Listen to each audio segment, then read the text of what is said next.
Good evening. Evangeline here. Sacred Dive. I'm glad you're here. This is my first YouTube live stream, so likely it will be more people will watch it once it's not live. But yeah, tonight I wanted to talk about well, I just had a fantastic session with a client, and we really got, I mean, it's something I do a lot with people, but with her, we really got into like a nitty gritty of looking at the like the actual kind of energetics of identifying with a wounded part of yourself.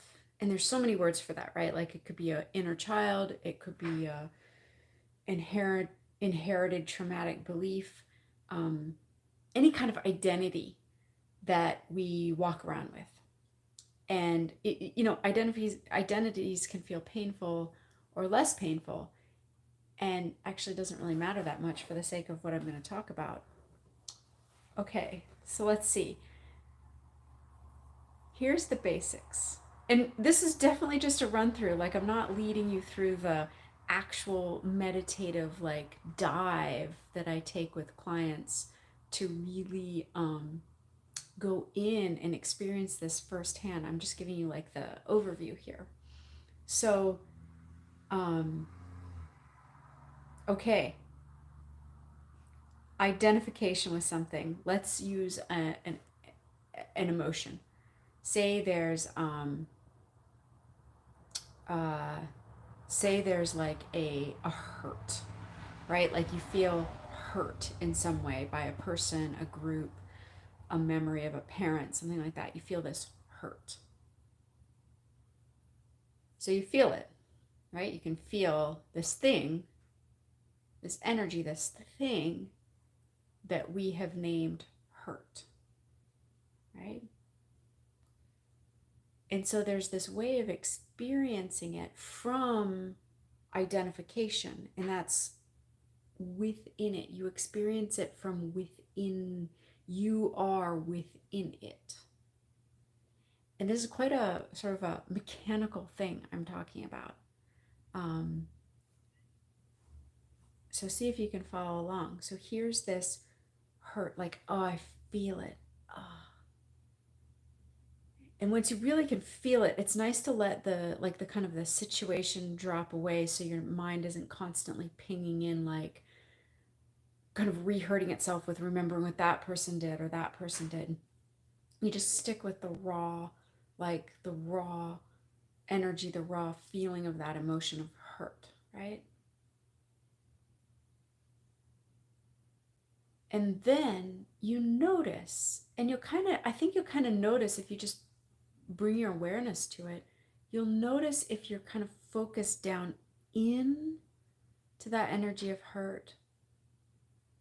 And if you're kind of like inside of it, or sometimes it feels like it's taking up like your whole body, your whole energy field. That is just it's kind of like I like to think of it as just data, and it's like um, black and white. What that means is you're identified. Like some part of your pure awareness is identified with this energy of hurt. So that's identification.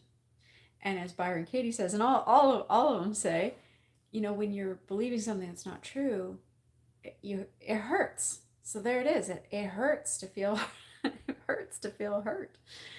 Um, and so there's the tip off right there. Oh, I'm believing something that's not true. Okay, so go back to the hurt.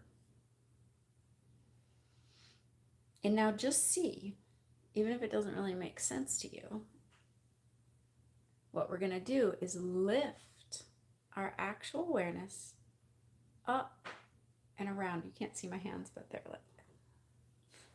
like, they're up and around. You're going to lift your awareness up and around. Up, up, up. Out, out, out. Like you just let yourself expand. And the breath can really help here. Like the breath, you just use it as almost like a pump to like pump your awareness, and you just keep feeling for the edges of that painful thing.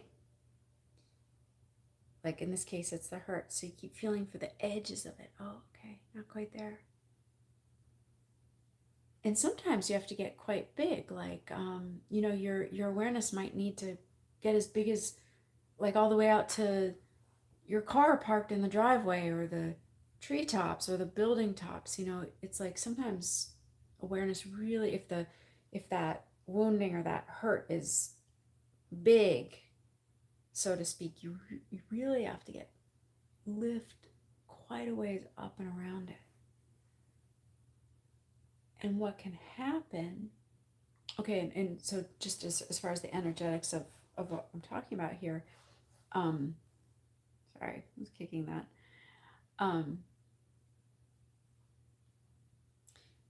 If your awareness really lifts all the way out and around that thing, right, that hurt, your awareness is being extricated from it, and it's no longer of it. It's no longer identified with it. Then there's awareness that you are, and then this thing in it, right? There's this thing. And the awareness is aware of the thing. It's not trying to live its life from inside of the thing. That's what happens when we're identified as something. Our awareness is collapsed down inside of a trauma or a painful belief, an untrue belief, and it's trying to, like, there's little eyes poking out. It's trying to live in there, right? And then it's just a mess. And we're innocent. So the awareness comes up and around. And for a while, like with this particular client tonight, what happens is sometimes or often, say there's something we've been identified for a long time with, like, let's say, for example, it's being a victim, some sort of victim identity. If you've been identified, if your awareness has been kind of caught in that identity of victim for a long time, and you do manage to kind of lift it up and around that identity, there's this, and you'll feel it, you'll see it, and you'll feel it, and you'll notice it. You might be able to maintain this for a while, and then it like snaps back down. The awareness is rubber banded, snapped back down to inside of that identity. And I like to think of that as not a time to like despair and be like, oh God, I snap back down. I can't maintain that unidentified position. No. A great reframe is you're starting to bring consciousness and awareness to that mechanism of the strength of, or the kind of like magnetic pull of remaining that in that identity. And if we think about this from more spiritual terms rather than like straight up like healing terms, what you're experiencing is the ego wants to identify with something, right? Because it's kind of all it can do to maintain itself. So the ego is like, it wants to remain identified as a victim. And then the ego, like they say, it doesn't care if the victim identity is painful. Like, it's like, well, good enough. There's something I can strongly identify with. So say you're able to bring that awareness up, around, and then whoop, it comes back in. Don't despair. It's just like, oh, cool. I'm getting to watch. You're literally getting to watch and feel the degree of identification with a painful position. In this case that I'm talking about, victim. That's it. It's not even really personal. You're just getting to watch the degree of the identification. And it's kind of, I think it's like a direct proportion. The stronger the identity, the identification with that position, the victimhood, the harder it is to kind of lift up and around. And it's like going to the gym. You might have to do this a lot. You can't really expect that muscle, so to speak, to just be instantly strong. You know, it's been down in this position for a long time. So you can't expect like, oh, I'm just gonna be able to pull up to this non-identified energetic position. No, probably not. But the cool thing is just doing those exercises is starting to make it easier, right? You're like building, you're becoming less identified, just observing the identification. Shoot, I can't remember what I just said. I think I said that right, but I'm not sure. Oh, and just one more part to add to this before I go is that it can be helpful. And tonight we use this. It's like a little trick in my trick bag. I don't think it's just my trick. I think it's pretty universal. So, and for the sake of this, I'm just keeping my hands here to show the awareness coming up and out of an identity. But in reality, I'd be like, whoa, way, like, might be really big. But just so you can see it, I'm doing this.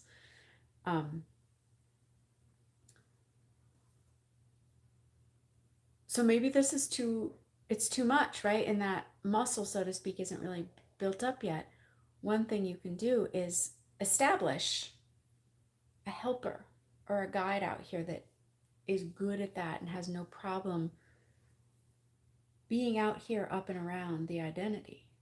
And it can be, this is where it's like kind of personal to you, what works for you. Often angels are a thing that, someone can really feel or visualize or sense an angel or angels. Ah, okay. So then they can hold that position. They can hold that expanded up and out of identity energetic position, and you don't have to anymore. And all you do is just sort of hang out and just be with the angels. Like, you don't have to do anything there. And it's, different things work for different people. Me, I'm really connected to like the stillness and quiet in bedrock. And so I can like lift my awareness and then kind of like intuitively sense into the bedrock or the moon or the stars. And that, it's like I use its innate strength to help me. And then I just be there and let it do the heavy lifting, so to speak. Like, let the bedrock hold that position. And this might sound like crazy, but I think if that's your particular hookup, it's gonna, for some of you, you're gonna feel that and be like, oh, whoa. And the cool thing is there's a lot of bedrock, right? There's a lot of it. And there's more to say here. There's kind of like a step here of, okay, am I disassociating? And that's a great, valid question, but I think it's just something I want to address next time, maybe when I talk, because I think I gave you quite a chunk.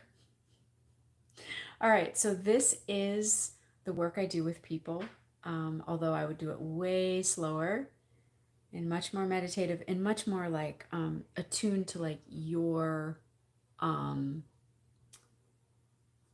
the way you experience these things and interact with these things. Like, everyone has a slightly different resource within them. So yeah, this is what I do with people. I love it. Love getting to go and hang out with those angels or that bedrock. Yeah, let me know. I work with clients one-on-one, so let me know if this calls to you. All right.